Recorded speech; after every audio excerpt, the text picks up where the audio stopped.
একটা মেয়ের বাবা মা যতদিন বাচ্চা থাকে ততদিন ওই বাড়িটা থাকে তার, ওই বাড়িটা থাকে তার বাবার বাড়ি। আর যেদিন থেকে তার বাবা মা দুনিয়া থেকে চলে যায় সেদিন থেকে ওই বাড়িটা হয়ে যায় তার ভাইয়ের বাড়ি। সেদিন থেকে একটা মেয়ে আমার বাড়ি বলার অধিকার হারায়, তখন সে হয়ে যায় কারো ফুফু, কারো ননদ। তেমনি আমার মা শুরুর সময় কি করতো, আমরা লগে রাগ হইলে কালি কইতো কি তোরা হালাই এত যাঙ্গা। আমি কইতাম মা কই যাবা আমরা হালাই এত, তখন কইতো কি আমার বাড়ি আছে না, আমার বাপের বাড়ি যাঙ্গা। ঠিক আছে। এখন কিন্তু আমার নানা নানি নাই।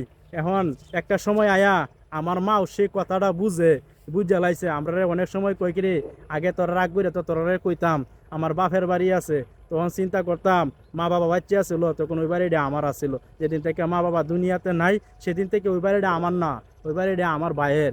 অনেক সময় আগে চিন্তা করতাম কি, আগে চিন্তা করতাম ভাইয়ের ডুলে দান থাকলেই সেই দান আমার। কিন্তু এখন বুঝি রে ভাইয়ের ঘরে ভাইয়ের ডুলে দান থাকলে সে দান আমার না, ভাইয়ের ঘরে কোটি কোটি টাকা থাকলে সে টাকা আমার না। এখন সেটা হয়ে গেছে আমার ভাইয়ের বাড়ি।